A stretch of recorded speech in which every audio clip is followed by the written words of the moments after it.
Hello and welcome in. Please do not leave your luggage unattended on the station.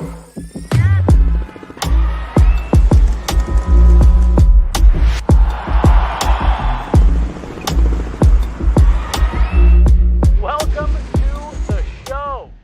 Welcome to the show. More importantly, welcome to a show following not just a win by the Broncos, but a win that is now added to a 3-game win streak. But even better than that, I mean, you could probably still make a case for the Raiders being the Broncos' daddy, but I'm not going to call them that anymore because the Broncos finally have just broken an 8-game losing streak. Yes, 8 games.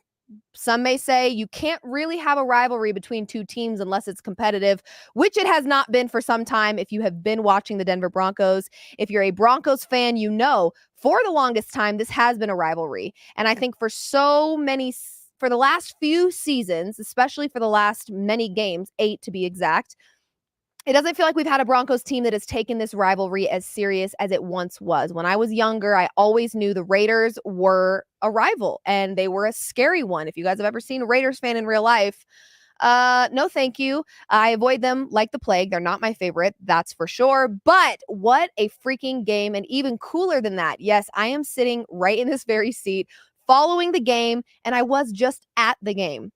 Don't say I don't have superpowers because I found a way. I actually got on one of those bikes. I got, it was beautiful weather out, got on a bike, got the car, drove here. I'm sitting in the seat. Now I get to hang out with you guys and talk all things Denver Broncos because what a game. There were so many things that went well for this Broncos team. And I want to start by giving credit where it's due. We spend so much time on this show, and for good reason. We spent a lot of time on this show talking about what the Broncos need to do differently and how they need to get better.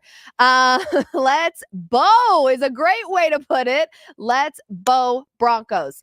Yeah, a lot of really positive things came out of this game, okay? And I think we spent a lot. Let's effing go. I'm right there with you. Holy frick. I'm going to say frick because if I say the other one, I will feel very impolite and not very ladylike, but I absolutely could say it. I actually walked through the door and the first thing I said was F the Raiders. Didn't say F, use your imagination. But yes, this is a very big deal. This is a very exciting day because finally I feel like we are seeing a winning culture in the Denver Broncos. Does that mean this team is perfect? Absolutely, it does not.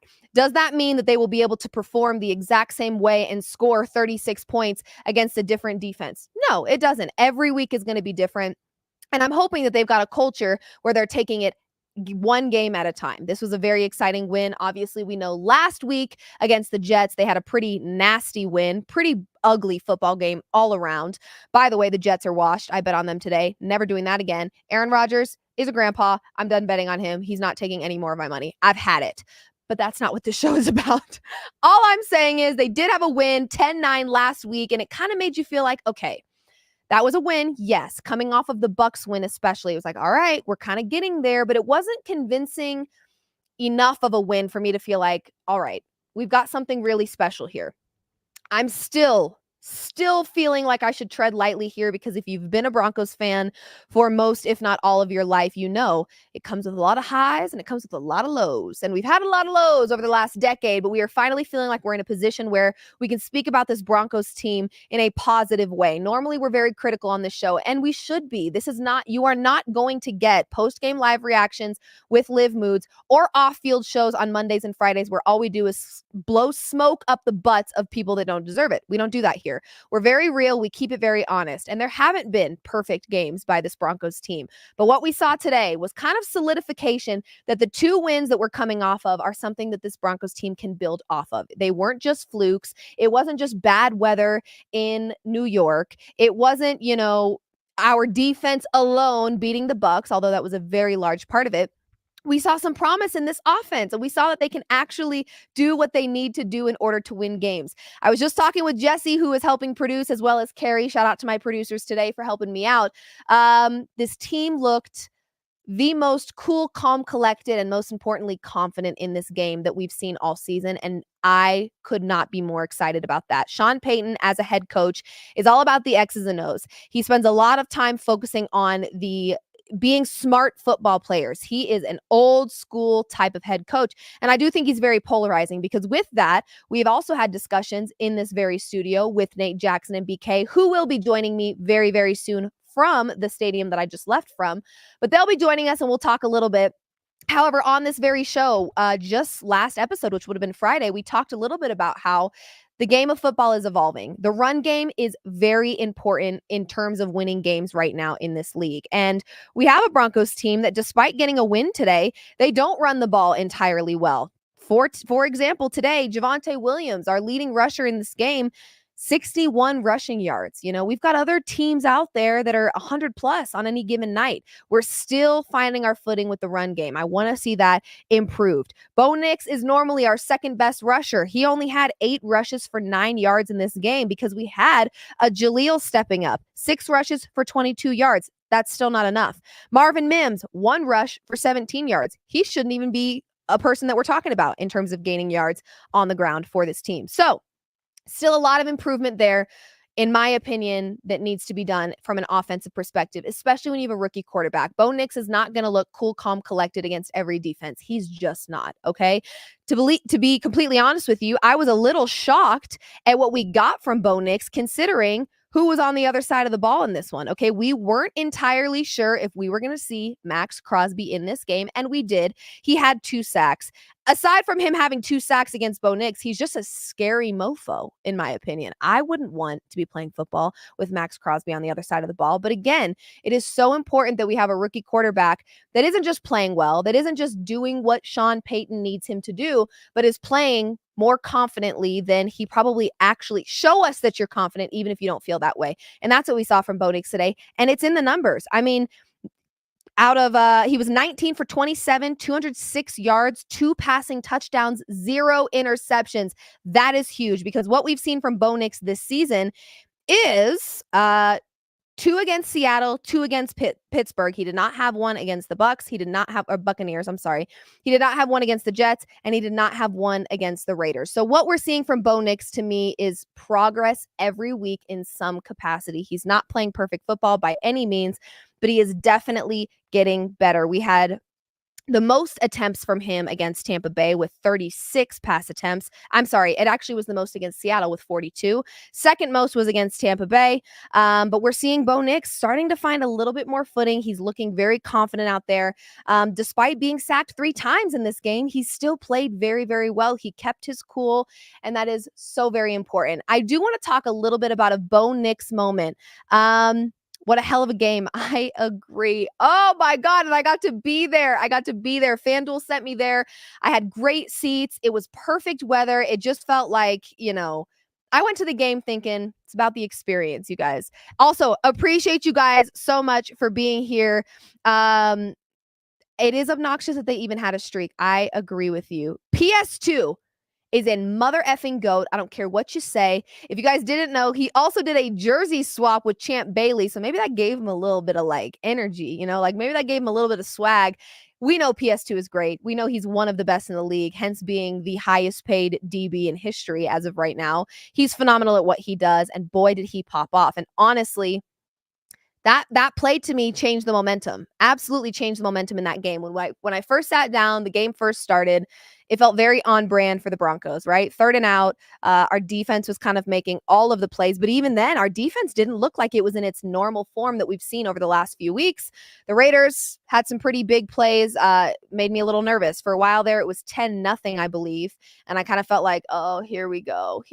Is this number 9? And of course, we had Raiders fans around us, and it is like fighting for my life to not talk shit and be an a-hole. I always tell myself, don't say anything you're going to regret, because there's 4 quarters in this game and you never know what could happen. Crazier things have happened on an NFL Sunday. We know this. If you've been an NFL fan for most of your life, you get it. You don't ever want to talk trash until the game is genuinely over. But PS2, I think, was an absolute game changer in this one. And I think really kind of reclaimed the momentum in that game, because it did feel like, from being in the stadium, I can tell you, it did feel like the momentum was starting to slip away, and the Raiders were starting to get momentum on the road against a team they've dominated 8 straight games. And that did not feel good. That felt very worrisome. PS2 with a very, very big play. But I want to talk a little bit more about Bo Nix, and I want to talk about a moment he had with Sean Payton on the sideline, and I cannot wait to talk to Nate Jackson. I'm hoping he was maybe on the sideline when this interaction happened so we can get a little bit of insight as to what was said. There was some major, major frustration with Bo Nix and Sean Payton. And you know what? I got to tell you, I don't know what was said. I was not standing right there, but I have to tell you, I kind of liked seeing a young buck putting Sean Payton in his place a little bit. There is this very large, like, what's the word I'm looking for? Not message, but I think this unspoken truth that people fear Sean Payton, even from a media perspective. People don't like to talk poorly about Sean Payton. I think reporters get nervous to ask him questions because he is very direct. He cuts people off. If he doesn't want to answer a question, he won't answer a question. And it kind of feels like sometimes it's Sean Payton's way or the highway.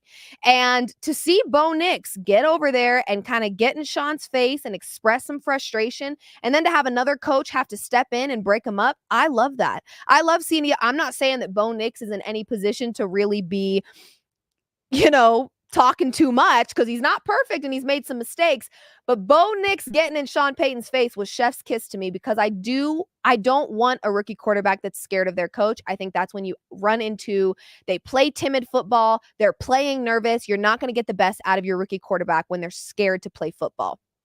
So to see Bo Nix get in Sean Payton's face, express some frustration, to me, that's passion and that's being a competitor. And that's exactly what we need out of our quarterback in Denver. So very excited about that. And honestly, that interaction followed. There was 139 left in the third quarter, and it was a massive drop in the end zone by Troy Franklin on third down. And Franklin had no business dropping that ball. None. I was there. I was on that side of the end zone right in front of the goalpost there. So I had a pretty good view of it. He should have caught that damn ball. It was a beautiful ball by Bo. Normally, that's an overthrown ball by Bo, and I felt like that was one of his better passes in terms of third down, because beginning of the game, it was very on brand with what the Broncos have delivered us many, many times. Running the ball on third down. Why the frick do we keep doing that? So to see Bo air it out on third down, make this big play, and then have Franklin not ready to do his part in that play was a little frustrating. And again, Bo went straight to the sideline. He got in Sean Payton's face. He expressed frustration. But then what I loved even more is that when he returned to the field, he was back in competitor mode and he was getting stuff done. He's not a bad coach. I agree. He is a bit full of himself, I think is what you're about to say. And yes, I think that is definitely a truth. I think that Sean Payton is also very stubborn. And because he's stubborn, I think he probably struggles to admit fault or take responsibility, although we have seen him do that a little bit more this season. And Nate and BK are a little bit nicer than I am. Typically, when we talk about Sean Payton, I know that BK has some sort of relationship with him as well. So he probably treads a little more lightly. I don't feel like I'm ever disrespectful as it pertains to Sean Payton on the show, but I am pretty honest. And I do think, yes, we have seen Sean Payton take some accountability this season, but I also think that he has to. This is now the second season. We started off losing, and it was a different quarterback. There was you couldn't blame Russell Wilson anymore because that was the scapegoat last season. All of last season, we spent a lot of time talking about Russell Wilson being the problem. I'm not saying he's not the problem, but I also don't think he worked alone in being an issue for the Denver Broncos. So when Sean Payton came and pretty much clean slated the Broncos, made the team he wanted, got the quarterback he wanted, and we still were losing, it's like, yeah, I don't really think you have another option but to take accountability here, Sean, to be completely honest with you. So happy to see him acknowledging some things that he wanted to do differently, especially as it pertains to play calling, because we've seen quite a few moments as Broncos fans where the play calling is below average at best. And I think we're getting better. I think one of the things that excites me the most about this Broncos team in this very moment is they're not playing football like they feel sorry for themselves. There was, without a doubt, this overlying, mopey, we can't win. It's like, yeah, you can't, especially not with that little attitude. What's going on? Like, buck up, buttercup, rub some dirt on it and figure out a way. Okay. This is the NFL we're talking about here. He's watching John Elway tape and taking no shit. I love it. I agree with that. Drew told Bo that Sean will demand a lot from you. You have to demand a lot from Sean. See? You know, I'm also a very big believer, a Bo-liever, if you will. No pun intended. I am a big believer in respect is earned, okay? And I get Sean Payton's the head coach and his way or the highway. I understand. When you're a rookie quarterback, you're new to the league. You're a quarterback of a team that's got a coach that is the second highest paid in the NFL. He has won a Super Bowl. I get it. But, you know, it takes two to tango. Sean's got to respect Bo the same way Bo respects Sean. And I think the only way a guy like Sean Payton respects you is if you don't always bow down to him. You're not always kissing the ground he walks on. So it was very refreshing to see a young, especially as a rookie, to see Bo Nix channeling some of that competitiveness and taking a stand for things he didn't agree with. I loved that. Our defense has been superb. Despite us having, you know, the first two games not going as planned against the Seahawks and against the Steelers, our defense has been exceptional, and they continue to be exceptional. 3 interceptions for the Raiders. I believe it was 3. Let me make sure I'm not. Yeah, it was 3. 2 by Minshew and 1 by O'Connell. So there you go. Let's switch out Minshew, put O'Connell in. Oops, same result because PS2 is still on the field. Yeah. Oopsie, that's what happens when you've got PS2 on the other side of the ball. The dude is a goat in so many ways. It's very, very fun to watch him. Just a reminder, if you guys are just now tuning in, we will have Nate Jackson, NBK, joining me from the stadium. I was actually just at the stadium. I got on one of those little bikes. I wasn't biking. I was riding. I was a passenger princess as per usual. But we got on a bike. We went and picked up the car. Then I got here. Now we're doing a post-game live reaction show. Don't say I don't make sacrifices for you guys, okay? Because I hustled out of there. I snuck away a little early, okay? And I got here in this very seat so that I could give you guys a little post-game reaction show because what a game that was. The Broncos on their 3rd win back to back to back against this Raiders team. 34. I think I said 36 earlier, and I didn't mean to say that. At one point it did. It doesn't matter. 34-18. Pretty dominant win. In the first quarter, it was 10-0 Raiders. Felt a little worried there. Then the Broncos outscore them by 13 in the second quarter. We were able to go into halftime with a 3-point lead and then held the Raiders to all of nothing in the third quarter. That was huge. And 2 scores in the fourth quarter puts the Broncos on top. Again, this is the kind of football that you want to see out of Denver, especially when you are paying a head coach as much as you're paying him. We have been in a constant bad cycle of who is going to run this offense? Who is our quarterback? And I do think there is a lot of promise with Bo Nix. We have to remember he is a rookie. And to me, when you have a rookie quarterback, there should be an automatic grace period where we kind of just take a step back. We give them a little bit of space. We're still supportive. Nate brought up a really great point when we talked on Friday. And it's something I struggle with a lot. He said, the fan, and he truly believes as a former player in the NFL that the team feeds off of fan energy. So when the fans automatically start booing after a bad play or immediately get angry and uptight and whatever, he's like, that does not help. It doesn't. You want your fans to be able to believe in you. And I think that we are finally seeing enough from Bo that we believe in him. I do anyways. I cannot speak for all of Broncos country because I know it's been a long time since Peyton Manning when we felt comfortable and felt like we could win games. But I do think there is a lot of promise in Bo Nix. He is young. He's technically probably still in that grace period where we should be saying, okay, as long as we're seeing improvement, baby steps, and we know we've got something we can work with, we're in a good spot. And I think that's exactly what we're seeing from Bo Nix. We've seen him get better and better every single week. We've seen him play more confident football, and we've seen him kind of find his identity on this team, right? When you're a rookie, I think you kind of come in, you don't want to ruffle any feathers. You don't want to, and there was a pretty intense quarterback competition that was happening before the season started. We had Stidham, we had Wilson, we had Nix, and Sean Payton being his very, I'm not going to tell you too much information. I'm going to tell you on my terms.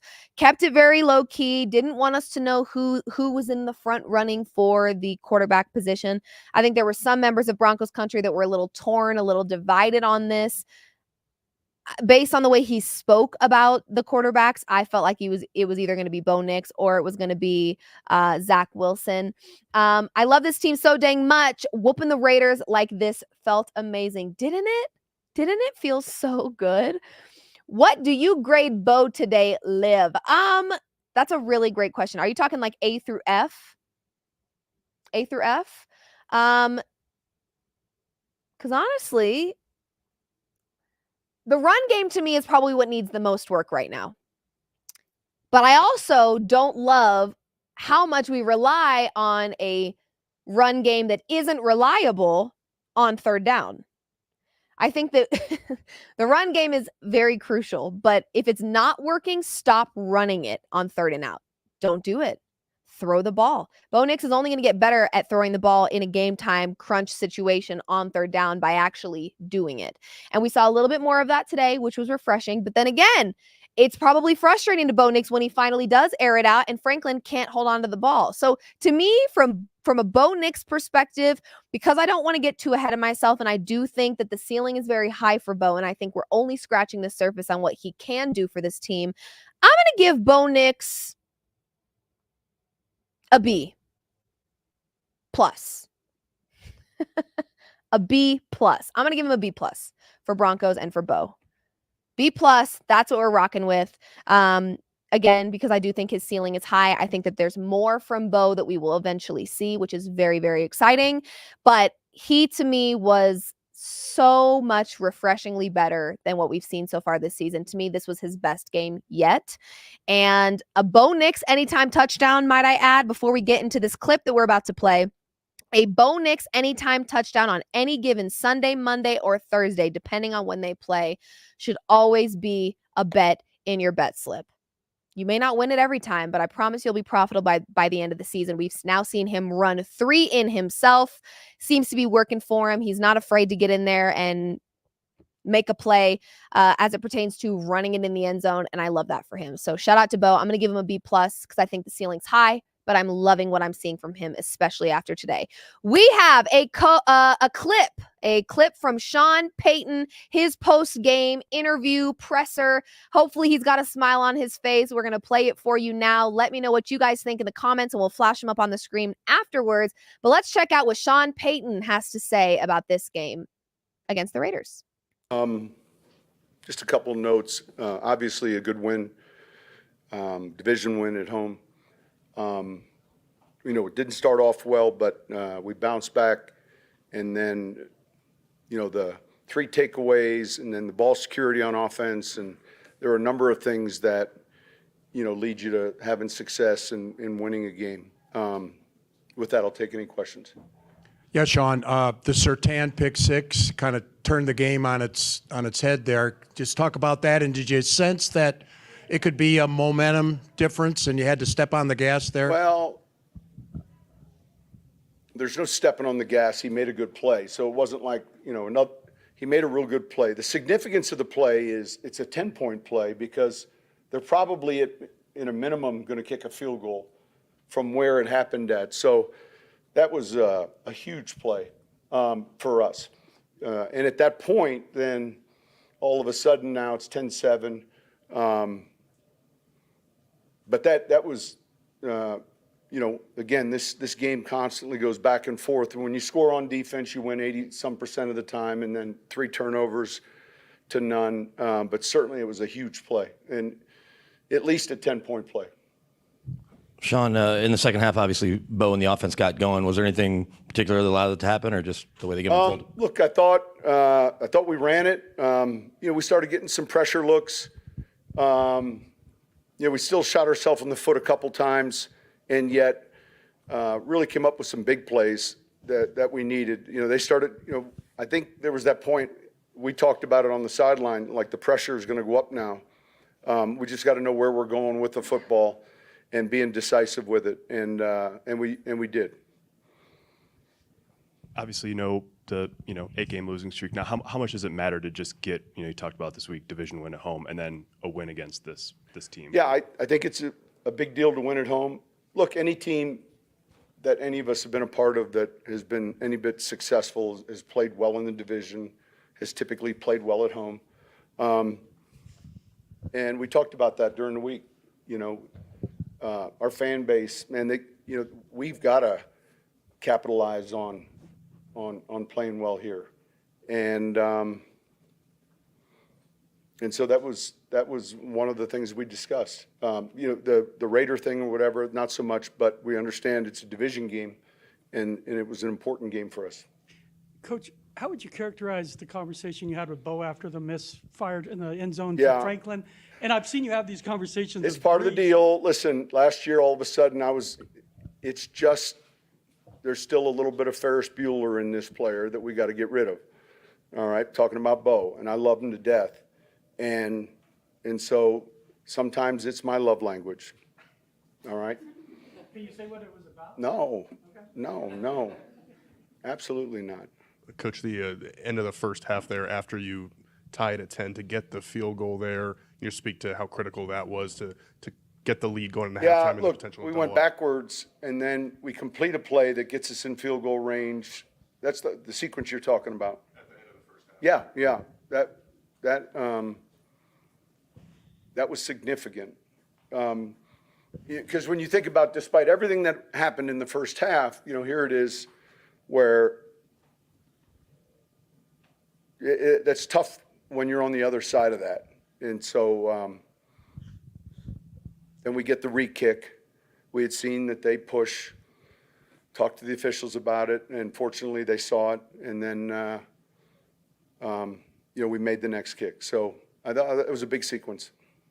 Javonte Williams at 110 total yards for you, 50 on the ground, 60 receiving. What's been the key to getting him going and being the player you anticipated? I think, look, the one thing that's significant, and I know you guys know this, if you can convert some third and fourth downs, you get to run more plays. And when you don't, and we're still not at that number, we're still, and so when you don't, then you look at 58 plays tomorrow instead of 72. And then when we look at 58 on Wednesday, you guys will ask me, can we get Mims going more? Or we got a lot of plays, but man, we need to get better on third down to get to him. I think Javonte, man, he ran hard. I think you guys felt that. I did. And there was a little bit more stress maybe on that room relative to the two backs knowing they were going to get a bigger workload as opposed to 3 total. And so I was real proud with how he played. And look, I haven't seen the film, but I think we blocked him pretty good. Coach, it was Bo Nix's first game with multiple passing touchdowns. How would you grade his day today? I thought, look, we start with, lead your team to wins and lead your team to the end zone. And I thought he did a good job of that. He made some really good plays with his feet. He's hard to sack. And then, you worry about the matchup with Crosby and Palcho. There's a lot going on when he's coming off the bus, and then the protections. But I thought he played well. Coach, at 0-2, you said, we'll look in the mirror and we'll see what kind of team we are coming up. 3 games later, what kind of team? Like it had a chance to be. Yeah, we're going to find out a little bit about our grit and resolve and some of those things. It had a chance to, and so I'm pleased that obviously we went on the road for a couple of weeks, and just as importantly, pleased that we were able to win this game, especially in light of like the people that were here today and the people that went into the Ring of Honor and the alumni. I mean, it's important for us to play well here, and then today, more importantly, I would say. Sean, you mentioned that you knew you were going to get some pressure looks. Also, we're dealing with some injuries along the offensive line. What was just your impression of how you guys sort of handled that in and out part of it? Yeah, that was kind of in flux. Look, we're communicating from 1 minute we think this, and then, someone's back in, and then do we still have our jumbo package? Because we have a jumbo package, but then Pert is playing at right tackle. So some of that stuff is just it certainly helps when you have the 8th offensive lineman. There were years where it wasn't always the case, but it's just got to happen fast. Sean, you're right. To your right. Oh, I'm sorry. Just curious, what do you mean by Ferris Bueller? Oh, it's just funny. Yeah, I mean, just personality or? I'm just asking. Yeah, Ferris was kind of quirky, doing his own thing once in a while. I mean, I don't know. Did you watch the movie? Have you ever seen it? He's still got a little Ferris Bueller in him. I mean, he's got some. We mischievous. Not that, maybe a little bit, kind of subtly. Look, there are times where you send something in, and then I don't want it flipped, and then it gets flipped because and so it's all good. He works his tail off, and I am that way, and so it just is what it is. And yeah, that's it. All right, thanks. So what I was able to gather from that is that maybe Sean didn't love Bo Nix being in his face a ton, because to compare Bo to Ferris and then be like, oh, he just kind of does his own thing, he's got a little bit of that in him. It's like, yeah, but I don't think that was that exact moment was not an example of him doing his own thing. He was pissed and he let you have it. He let you hear it. He wasn't going to stand down and just let you do whatever you wanted there, Sean. I don't think Sean is used to that. So it's probably going to take some adjusting for Sean Payton to have a quarterback that maybe doesn't just sit back and do everything that Sean wants him to do. But I think he had a pretty decent response to that. Let's talk about great responses to things, okay? If you guys did not know, it's going around on social media that Max Crosby had some mid-game words for Bo Nix. He said, Bo, speak up. They don't effing know you. Or they don't effing know. Is that what they said? They don't effing know. Whatever the case, Max Crosby, like I explained, is a pretty tough guy. Kind of scares me. Not somebody that I would love as a rookie quarterback to go up against, although Sean Payton did give credit to Bo Nix just now for being a really tough quarterback to sack, because he is pretty mobile and he does use his legs a lot in games, which is why I told you if you bet an anytime touchdown score for Bo Nix on any given weekend, you'll probably make money. The best part about Max Crosby kind of chirping a little bit at Bo Nix is that after that quote, the Broncos, I think, scored 24 points on the Raiders and ended up putting belt to ass 34-18. So you love to see it, really. Honestly, Bo Nix did what he needed to do. This comment says, Bo Nix, a leader, wants to win, shows it. Play call sucks at times, though it does. And that's been talked about many times, I think, through Denver media, not just Denver media, but media all over about the play calling in Denver. And that's kind of very demure of you, Bo Nix. Bo Nix had a couple very demure moments in this one, getting in Sean Payton's face and giving Sean maybe a little taste of his own medicine, which we love, and then proceeding to score 24 points on a Raiders team that had Max Crosby chirping in his face long before the game was over. See, this is why until the game is over, I really try not to run my mouth. Now, do I always follow my own rules? No. Do as I say, not as I do. Don't run your mouth too quickly, because the Raiders fans behind me at the game were awfully excited, up 10-0 after the first quarter. And I was like, you do realize there's a lot of football left. I didn't say that, but I wanted to. But see, as a Broncos fan, I don't feel comfortable saying that, because 90% of the time, if we're down 10-0 in the first quarter, it's not gonna translate very well. We could be up 10-0 in the first quarter and it still wouldn't translate well. But I do love Max Crosby not being afraid to run his mouth. If you guys know Max Crosby as a player, he's pretty much that way. He's pretty IDGAF. That's kind of his attitude. If you don't know what that means, look it up. What's that one website you can use? Urban Dictionary. You guys should know what that means, but he doesn't really. Fine, I'll say it. He doesn't give a. Not going to say it, but a frick. He doesn't give a frick, and he says kind of whatever he wants because he's good enough to back it up. Those are my favorite kind of players. You can talk trash all you want, but as long as you can back it up, I'm cool with it. But I love that a player like Max Crosby, of Max Crosby's caliber, kind of talking trash to Bo Nix, and he proceeded to have the best game he's had all season. So I absolutely love that. Again, that kind of coincides with that cool, calm, collected demeanor of Bo Nix, which is impressive in and of itself. But to be a rookie and to be learning a new system and to have a very intense coach like Sean Payton, who has things a very specific way and wants things done a very specific way, really cool to see Bo Nix kind of finding some of that confidence and finding some of that footing. And again, showing and proving that this offense can score. I actually said that at one point. I was jumping up and down. I was screaming after a touchdown. And I said, oh my gosh, we can actually score touchdowns. Like, it's a very refreshing feeling to know that your offense can do stuff, because our defense has been cutting our offense a lot of breaks throughout this season in these 5 weeks. I know it's only been 5 weeks. It feels like it's been a lifetime, though. My God, that's what being a Broncos fan, it ages you very fast. You feel like you've been in the season for 12 weeks and it's only week 5.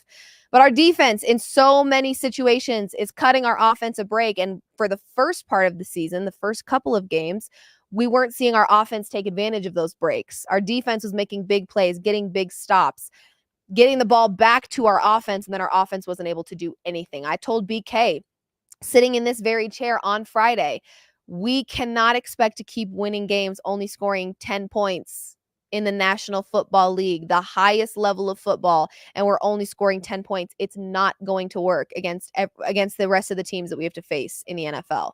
So our offense finally producing is, to me, kind of solidifying that this team is turning things around. Of course, ending an 8-game losing streak against the Raiders is another sign that we are turning things around. And I talked with Nate and BK on Friday about the whole rivalry thing between the Raiders. And I think the Broncos just ultimately got a little soft on that. You know, there was always that assumption, not really assumption, because there's a lot of truth to it, actually, that the Raiders have been a pretty broken franchise for some time, whether it be with their coaches, players getting into off-field trouble, injuries to their quarterbacks, or trade rumors here, trade rumors there. We're still seeing that. And even despite the chaos that happens in Vegas with this Raiders team, they've still found a way to beat the Broncos for 8 straight games. We've got a comment. Sorry, guys. I have an eyelash that's about to joust me in the eye. I wish we didn't get rid of Tim Patrick. Jose, I'm sorry. I just totally skimmed past the S there. Jose, I do apologize. My gosh. Obviously, it's been a long day. Jose, my bad. I actually said that when we first got rid of Tim. I told Nate I did not feel like that was a good idea.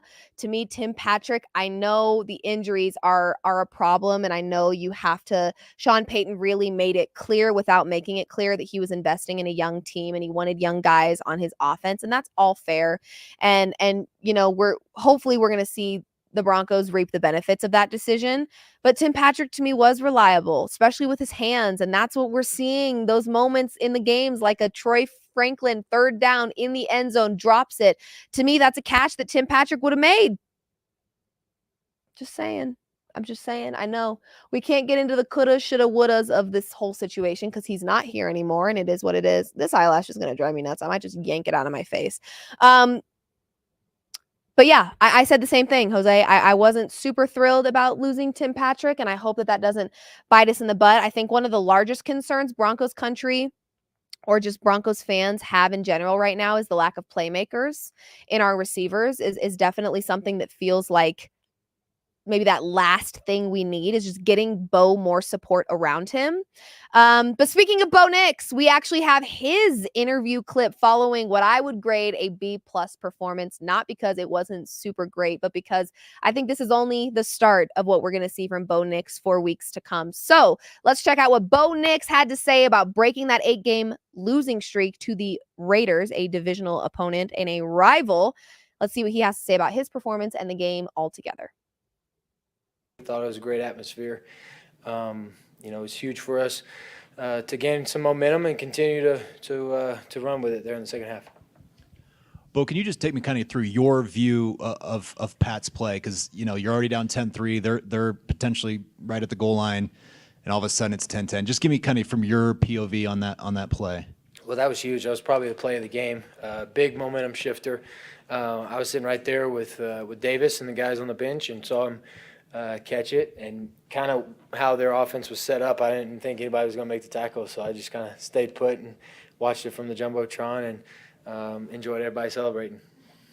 Bo, you guys got going in the second half. What worked well for you there?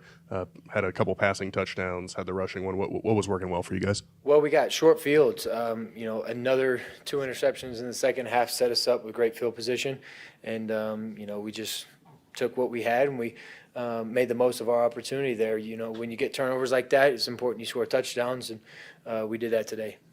Bo, there was a very lively conversation with you and Sean Payton after that 45-yard incompletion there. What was going on there, and why were you so heated about it? Yeah, well, he turned and looked at me and said, "I love you," and I turned and said, "I love you back."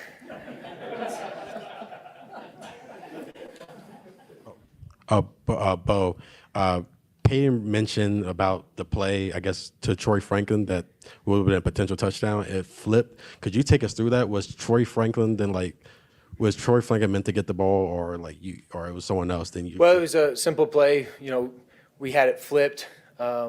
He wanted it to the boundary, and we just kind of got confused there in the huddle. And so I tried to get things right. You know, we ended up having it, had a chance, and I overthrew it. But, you know, that's part of the game sometimes with the huddle operation. And sometimes you just got to make the most of, you know, guys, how it is with the play clock moving, and you just make the most of it. And fortunately, it didn't, you know, bite us. Bo, I know you're probably derailed on your chance to talk to Troy by your, you know, enthusiastic chat with your coach. But unlike talking to a vet maybe after a tough drop, because Troy and you have the history you do, what kind of conversation do you have with him once, you know, you all get settled? Well, I wouldn't put that as a drop on him. That was, you know, probably a 60-yard ball that he had to track down and catch, and the fact that he got to it when I overthrew it was pretty impressive. But, you know, those are ones that you watch on Sundays and sometimes you just miss. But, you know, it was good for him to get his first catch on the over. Thought, you know, he's very close to you know, breaking out, and I think that I can help him a lot more than what I am. But those are the, you know, he was very close. So we'd love to have it back, and I'll put probably a yard less on it, and he'll catch it. Bo, Coach said with a smile that you still have some Ferris Bueller in you. Do you know that character from the movie? Yeah, I've watched the movie. But, you know, I think, you know, it's funny. And that literally, I think, explains the situation, that we're just out there with, you know, great competitive intensity and fire, and we can have those conversations and move right back along and score, you know, another few touchdowns. It doesn't bother us. Do you like that character? Yeah, I think that movie's funny. I think it's a great movie. I've only seen it a handful of times because it's kind of old, but I think it's good. Bo, you're wearing a Elway throwback. What did 1977 and all that stuff mean to you? How did you connect with everything like that? Well, you know, growing up is my dad's favorite quarterback. So, you know, being a Bronco now with everything that he's done to lay this foundation for the guys that come after him and can play quarterback at a high level. And, you know, with my dad, you know, that history, him being my dad's favorite player, it's just two guys that have put me in a situation to go out there and succeed. And so it was a great day to kind of pay tribute to those that came before you. And, you know, I had it in the closet and wanted to put it to use. Last one, Brandon. Bo, you said you understood the rivalry. You've been in some big rivalries, but until you played in it, you wouldn't really understand it. So seeing the fans with everybody back and the alum snapping that win streak, now do you have a better sense? Yeah, it was huge. You could definitely tell during the game, the intensity. You know, it was very high. Both teams were playing hard. It was a physical football game going back and forth there at the beginning. And then I thought our crowd kind of, you know, helped us in the second half. They were huge, and you know, that's what I was expecting, you know, coming here. That was outstanding, and you know, it's huge when you can get a home field advantage like that. I think it does affect the other team. You know, it kind of has to. There's a lot that goes into noise and your communication from the away team. So I think that was huge, and I, you know, definitely expect that moving forward. You know, we give them something to cheer about, and they're loud the whole game. So that was really good to see. Thank y'all. Thanks, Bo. How do you not love Bo Nix? If you don't love Bo Nix, you are rude and mean and you need to get a life. Anyway, speaking of Bo Nix, I'm sick of the perfect answers around this whole dispute between Sean Payton and Bo. I want to know, just give us the tea. Tell us what you said, Bo. Nate Jackson, however, my bestie, about to join me from the stadium. Maybe he got a better idea of what the little debacle was about. What's going on, Nate? How you feeling? Pretty good. I mean, that was a great win, right? Awesome. I mean, feeling pretty good right now. Can't complain. 34-18, and it didn't start off that good, right? It started off like, oh my god. There. Yeah, you were there. You remember what we talked about too? Like the Raiders are going to come out ready to win, right? And they did. Brock Bowers with that big touchdown. I was like, oh shit! Kind of took the air out of this stadium a little bit, and it was like, oh okay, well we got to fight for this. And then of course Pat Surtain's pick six, 102 yards or whatever that was, flipped the game, and the Broncos were able to lean on them in the second half. And as far as that play goes, Liv, I mean, look. Offensive coaches like Sean Payton are very anal about things. They want it to be exactly how they said it was going to be relative to this. And he probably sent us relative to the play call. And something happened communication-wise that Bo didn't do what he was supposed to do as far as flipping the play or getting the play accurately relayed to the rest of the players. So I think they lined up wrong. They ended up running the play. They had a chance to score on it anyway, but they didn't score on it, and Sean Payton didn't like that relative to the play call. So, like Bo said, our love language, Sean Payton said, this is my love language, and then Bo said also, I love you. So they're on the same. It's a fiery game. It's football. Exactly. Yeah. Sometimes you have to yell at each other to get your point across, and it's all good. This is a win they can feel really good about. 100%. I, as a fan, definitely feel very, very good about it. Obviously, our defense, we have praised this defense right here on this very show. They are doing exactly what they need to do. PS2, I mean, he's just special. Watching him is special. Do you feel like the defense, who do you think, I mean, obviously, Bo Nix even said, and I felt this as well in the stadium, that the defense, that moment with PS2, that pick six, really did reclaim the momentum. But it felt like this was maybe the first game that the offense kind of matched the defense in terms of energy. And that resulted in a belt to ass type of win by this Broncos team. Belt to ass, belt, ass.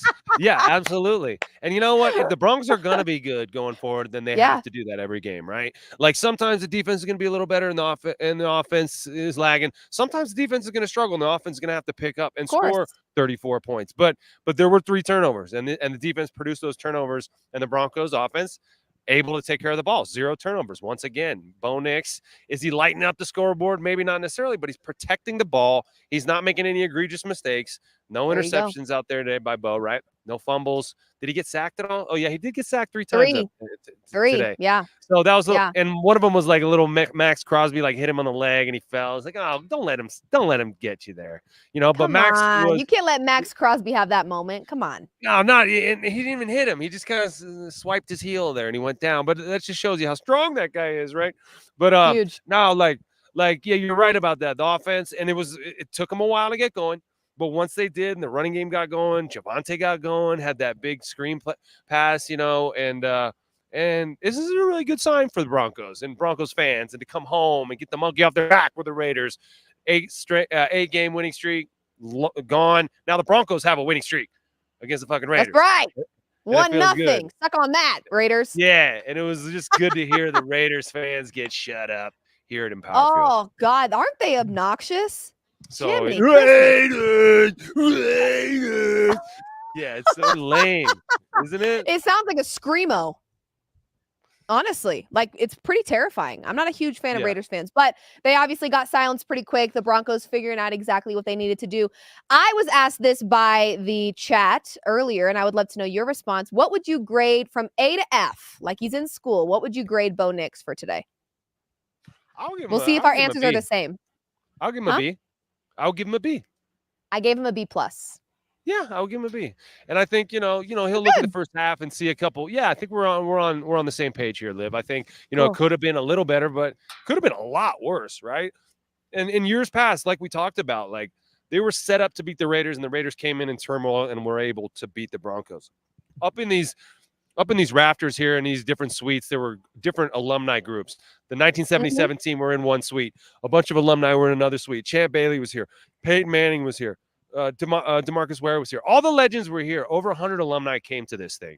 Okay, and Sean Payton cares about that. He cares about putting on a good performance in front of the guys who did this first, and honoring that sacrifice. And so I think that, Bo Nix to play a pretty good game in front of these guys. 2 passing touchdowns, 1 on the ground, over 200 yards, and 0 interceptions. That's pretty freaking good. That's pretty freaking good. But a little bit of room for improvement. Yeah, I think he's going to get better. Speaking of room for improvement, I know it was a great game. I know that they won. I know that they looked the best they've looked all season. But what would you like to see? Because again, every week it's going to be a new challenge, and they have to be able to kind of have that short-term memory, forget about that last win, and let's figure out who the next opponent is on the schedule. How do we get them beat? I believe it's the Chargers next weekend, which is not going to be an easy game for this Broncos team. Another division game that is going to be tough. So where would you like to see improvement from this Broncos team as we kind of look ahead to week 6 against the Chargers, another division opponent? Yeah, I think like you can't rely on getting 3 turnovers every game to 0 on offense. I mean, and once again, the Broncos defense kind of got them out of this hole, right? And the pass and touchdown, if that hadn't happened, it's a very, very different football game. And so you don't want to have to rely on those moments. I mean, Sean Payton mentioned in the presser there that 80% of the time you score a defensive touchdown, you win the game. Well, if they hadn't scored that defensive touchdown, what would have happened? The Broncos might have had a tough game, right? And so what I want to see, look, the Brock Bowers touchdown, that shit happens, Liv. You know, I mean, he's a great player who made a great play. PJ Locke was right there. Brock Bowers is, you know, the receiver always has superior ball skills to the DB. A DB is a receiver who can't catch, Liv. That's why they're playing defense, okay? So when you throw a ball up to a guy with superior ball skills, he's going to catch that and make the play on it. And so what I want to see from my team is the offense respond to that, to come down and score. And they weren't able to do that, and they relied on PS2 having that big play. And yes, he's on your team, and so you benefit from it. But offensively, I want to respond when a team has a big play like that to take the Raiders fans out of it early. You know what I mean? Don't give them life. And you know, ultimately it was Pat Surtain's play that got him back in it. And I want the offense to respond. That's what I would talk about. I want to ask you how you felt about, there's 139 left in the third quarter, I believe. Third down, big drop by Troy Franklin in the end zone. What was your perspective on that? I know Bo took a lot of responsibility there. He said miscommunication, overthrown ball. Do you feel like Franklin should have had that catch? I mean, yeah, of course. Like any receiver is going to say, yeah, I should have caught that. And Bo's being good to his buddy there, not, you know, of course, hanging him out to dry. He's very mature when he talks about mistakes being made, which I respect. Well, yeah, exactly. He's young, but he knows exactly how to handle this. It's put it on yourself, you know, because you get all the credit when you win. So just don't place the blame when, you know, a guy makes a mistake. But yes, any receiver is going to know that you should have caught that ball. At the same time, Troy Franklin was sprinting as fast as he could. And that ball was thrown out there. Bo was right about that. He threw the shit out of that ball, and he was getting it. Like, so when you are like turning into a sprinter and then all of a sudden the ball's in your hand, it's hard to make that transition sometimes, especially for a guy running as fast as Troy Franklin. That's his thing, his speed. And so when you're sprinting and all of a sudden the ball's hitting you in the hands like that, when you thought you might not have caught up to it. And so sometimes you're sprinting, you don't think you're going to catch up to the ball, and then all of a sudden you're there and it hits you in the hands, and it just kind of clunks against your hands. So, he should have caught that. He knows he should have caught that. Everyone in that receiver room knows he should have. But at the same time, Bo could have given him a more catchable ball that he didn't have to full-on 100% sprint to get underneath, you know. And so he had to step on his DB. He didn't really have to put him out like that. But that was that play that Sean Payton got, you know, yelled at him because it was supposed to get flipped. There was some miscommunication anyway. Yeah, 2 guys ended up wide open. I don't know if you saw, but Marvin Mims was running across the field 2 wide open. He would have walked in the end zone on it with an easier throw from Bo. So I think maybe that was some of Sean Payton too. Like, how come you didn't see Marvin? Marvin was open, you know, relative to openness. But he should have caught that, and he'll tell you he should have. And at some point he will catch those. I think Troy Franklin, the fact that he's in position to have a touchdown like that, that's a good sign. And as he matures, he'll make those catches. Yeah, I think the reason I bring it up is because a big concern across Broncos country is the lack of playmakers. But I think we're starting to see a little bit of promise with the receivers on this team, that every week they're getting a little closer to proving that they can be the guys that get wins for this team. So makes you feel good. Yeah, Josh Reynolds, big touchdown today, right? Cortland Sutton had a couple plays, not a ton, but yeah, and then you know, Troy Franklin be in position to get one, and now we just got to keep him going, get the confidence going. Keep it moving, fellas. There's more business to be done here. Well, Nate, I appreciate your time, and I think I'll see you right here in the studio tomorrow at 11 a.m. Mountain Time. Can't wait. Cannot wait. I'll be here. You'll be here. BK, who knows about BK, but hopefully he'll be here, and we'll be talking right over here. Things. He's jumping on in a minute. Yeah. Oh, let's go. After BK. Pastor Chan. Perfect. Yeah, okay, Pastor well, Chan, Nate, I will catch you tomorrow. Bring us your game-changing play. You're going to break it down, the X's and O's, and I'll catch you tomorrow at 11 a.m. Mountain Time for an off-field episode. All right, go Broncos. Big win. See Woo! you tomorrow. Go Broncos.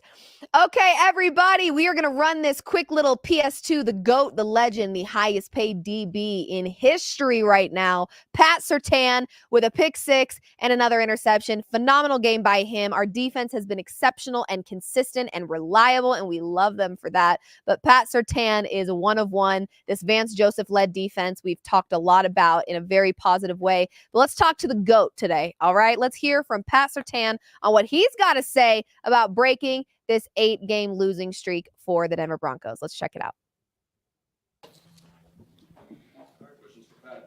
Pat, you had that little pregame jersey swap with Champ, and then to go out there and get the pick six in front of him. What was that like for you?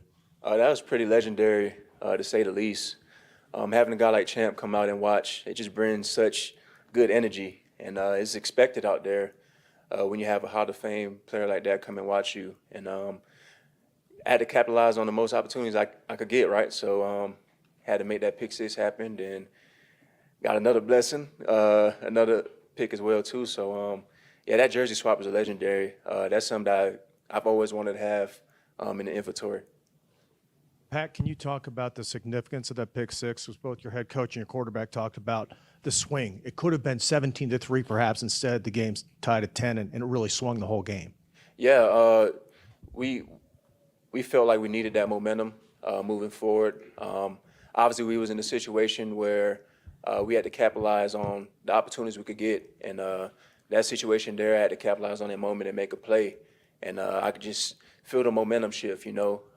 You could tell by the team that that playing so far moving forward, we really, really felt the tempo, felt the urgency to really, like, up the energy and up the play for real, so. I was worried, I was scared, and I was tired. So that's not a good combination. Yeah, hey, Pat. Gardner Minshew started out the game so well. I think after 7 passes, he had like a perfect passer rating. And then you guys completely changed it to the fact that he got benched, you know, a couple interceptions. What was different in the way you guys were defending against Minshew? Yeah, I think we had to read our keys at the end of the day. You know, when you got a guy like that that's a veteran and savvy, you know, you got to do the simple things right. And I think we was too complacent with our keys defensively, and that allowed him to make those plays down the field. But we locked in and honed in on the game plan, and that's what allowed us to make plays at the end of the day. Hey, Pat, because your dad played and you probably have a good connection to the NFL, deeper than a lot of other people, what can you say about what it means to play like you guys did in front of not only the crowd, but in front of that group of Broncos legends? Yeah, it means a lot. You know, every time when the legends come through, we want to put out a good impression. And, you know, we just want to bring that winning culture that they brought to this organization. And to have that energy, to have that aura that they brought, it was pretty amazing. It was a special day today, seeing a bunch of legendary guys on the field cheering us on. And I knew we was poised for success. It was going to happen. Yourself being one of those guys? Definitely. I definitely see that happening. Only time will tell, you know. I'm only 24, so I got a lot of growing to do, but yeah, I'm definitely looking forward to that moment for sure. Last one, Zach. Pat, can you just take us through what's going through your head during that pick six? I was like, the ball was in the air and my eyes got big. I was like, no way this happening. Then I caught the ball and I seen full head of green grass, and I was like, yeah, this is a touchdown. And then I looked back, I seen the flag in my head. I was like, no way this happening right now. Like, I don't know if it's rigged or somebody got a parlay bet on our game, but I just was happy that it was called back for sure. So yeah, that moment was very special. Seeing the crowd uproar after that play, it was pretty special. So definitely enjoyed that moment. Yeah. What was it like seeing Riley get a pick on the other side? He said he needed to work on his celebration a little bit, but for him to get his first NFL interception. I think he'd get a pass on the celebration. Obviously, you're pretty excited. You don't know what to do. When a bunch of guys is just tapping you on your helmet, you know, very excited for you. But, yeah, Roddy, like I said before, man, he's consistent each and every week, and he prepares the right way, and eventually he's going to make a play like that. And I'm very happy for him. it's crazy because a lot of people was questioning, you know, the white cornerback, what he's going to do. But he's definitely making history. So it's good to see him out there making plays and doing what he's doing. So I'm very proud of him. Well, he is the GOAT and looking exceptionally swaggy. And if I think my eyes do not deceive me when I see another very swaggy individual about to maybe not right this second. I think he's getting some stuff set up here. But PS2 looking extra swaggy, and I think I've got another swaggy friend of mine that's about to hop on and join me here in a minute. Mr. BK in the house from the stadium. BK, welcome to the show. How you feeling? Doing great. Just caught our pal Champ Bailey walking by. Maybe we'll see him on Does he want to Dumb hop on Jock. the show? As much as I think he wants to, I think he's just having a good time. I think he's on a red eye back to Georgia tonight, and so I think he's just gonna enjoy seeing some folks on the way out. But he and Nate talked. Maybe we'll see him on Dumb Jock sooner than later. Yeah, I would love that. BK, show us the fit really quick. You're looking swaggy. What's going on with that outfit? You look awesome.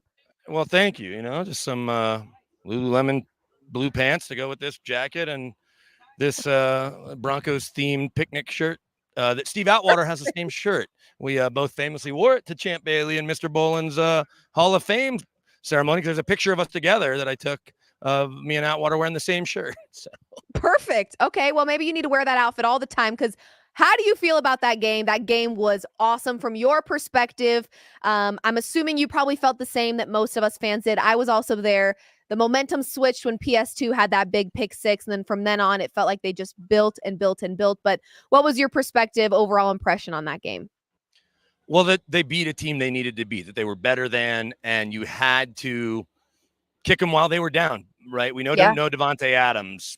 Turmoil in the organization, that's kind of constant. Nate talked to us about that on Friday. The Raiders always have something going on, but you were able to take advantage of a team that was banged up, and then because you got momentum on your side, because they at least get a field goal there, you're down 13-3. They punch it in, you're down 17-3. And, you know, I had a friend with the Raiders organization that texted me that was like, oh, what a huge play, because it totally changes the way the game. It may have still ended in a Broncos victory because I think they have a better team right now and are certainly healthier.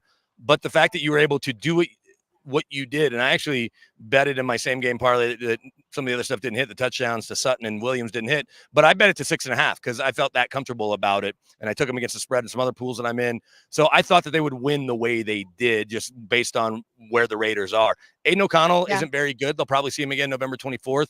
They obviously moved on from Minshew mid-game, but if you can make a team change quarterbacks in the middle of a game and it's not because of injury, that's almost always going to work in your favor. A couple of years ago, they knocked Marcus Mariota out. He was terrible. And Ryan Tannehill came in and played great, or vice versa. Whatever it was the reverse ended up almost working against them.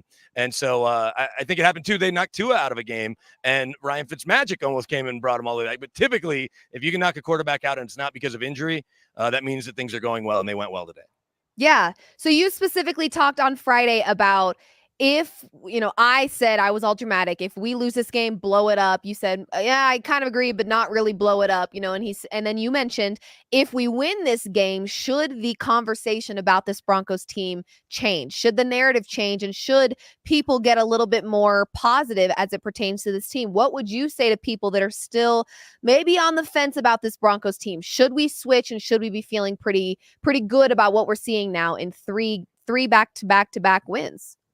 I think so, right? We know it's a week-to-week league, and they'll tell you that, and what a difference even a game can make. But to go from 0-2, and Sean Payton was asked about, you know, we're going to have to look ourselves in the mirror, and I think he was at the top of that list. But to where they are now, and he said, yeah, we're going to see what kind of grit or resolve we had, and they've shown it. To go to Tampa and win the way they did, have a good game plan, execute it, keep Baker and company in check. Yeah, they were a little banged up. Go to the Jets, not that banged up, and just grind out an ugly, wet, gross game and steal that win. And now to come home and take care of business, we'll know even more about this team. And I know it's kind of obvious, but if they beat the Chargers, how they play against the Chargers, who are off this week, I believe, right? Then we'll know. If they're at 4-2 and they beat the Chargers, whether it's by 1 point or 10, but are at 4-2 and win 4 in a row, people can it'll actually work in their favor because people are going to keep criticizing the offense and where it's limited and what Bo Nix has been able to Yeah. do at times.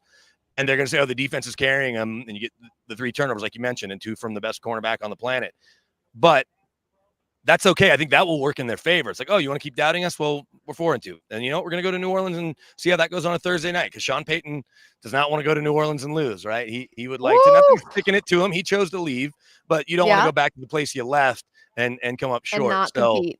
Yeah. So I think that it shows a lot about where this team is. We were told by players in the building, by people, hey, this is not an untalented roster. It's an unproven roster. And so they've now shown that they've got some players. Nobody knew who Riley Moss was really across the NFL. And you see what you have there. Jaleel McLaughlin taking another step. Javonte Williams returning to form. But it's about Bo Nix and the defense with whoever's going to be next. Alex Singleton, turn out Cody Barton, and now Justin Strnad. You got to feel really good about the way he's played in his first 2 starts. So yeah, they weren't untalented. They just were unproven. And now they're starting to prove some of these critics wrong. Love it. Well, final question for you. It is a division game next week. I know we're thinking way ahead, and we've got 2 more shows between now and then, but want to hear your fresh, emotional, raw response to what do you want to see despite a great game, a win, a better performance by Bo, our defense still looking great. What improvement do you want to see between now and next week when we have to face another division opponent in the Chargers? I think you'd like to see just a more steady first half from the offense. You've really only seen it once against Tampa, and they jumped out 14-0. I understand weather played a factor, but there was no reason against this Raiders team. You know, Max Crosby dealing with an ankle injury, doesn't practice till Friday. He looked just fine most of the game, and I think he ran did. Out of team. And they did lose Christian Wilkins in the middle of the game. Their big free agent signing, who's obviously a heck of a player coming over from Miami, and so that allowed them to gash him in the run game a little bit more.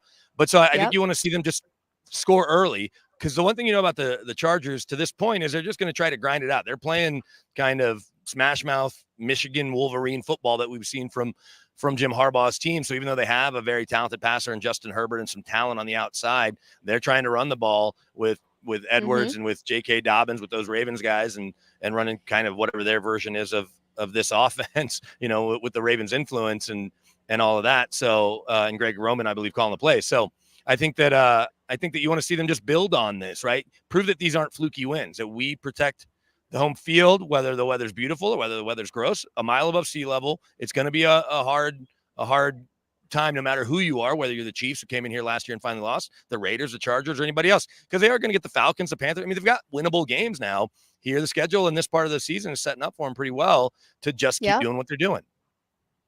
Absolutely. Well, BK, I think I'll have you right here next to me tomorrow at 11 a.m. Mountain Time, breaking down a little bit more. Feel free to bring your game-changing play as well, and things that you saw in this game, and we'll break down the X's and O's, and obviously we'll talk a little bit about what we want to see on a more specific level from this Broncos team as they prepare for week 6. And I know you'll be at practice throughout the week, so you'll have lots of content for us from you. So we appreciate that as always. And your voice, I got to tell you, I can always tell which question is yours, BK, because your voice is, well, I always know. I'm like, there's my friend getting us what we need to get. So appreciate you, all the work you do. Couldn't do it without you. And we'll catch you right here in the studio tomorrow at 11 a.m. Mountain Time. Awesome. Thanks, Liv. Bye, BK. All right, everybody. Well, this has been a post-game live reaction, a little live fun version of our off-field show that will follow every Broncos game. I know I was not here last weekend. I had a commitment with my family. Normally I will push the family off to the side and say, sorry, business is business, but I was actually out of town. So I wasn't here last weekend, but you will catch us live post-game after every Broncos game, whether it's here in studio, whether it's from my home studio, whether it's just me, or it's all 3 of us. We will always have content for you guys. Make sure you are subscribed to all things Guerilla Sports. We have beat pages for our off-ice, off-field, off-court shows. Basketball is here. The Avs are playing this week, and Guerilla Sports has got you covered. Your best, highest quality coverage of your favorite teams right here at Guerilla Sports. So subscribe, give us a follow. Thank you for tuning in. Thank you for hanging out with me. Let's go Broncos. Another big dub for this Broncos team. Hopefully we're building off of this, and we have got some exciting games to talk about for the rest of the season. So thank you so much for being here. Much love to you all, and let's go Broncos. Bye.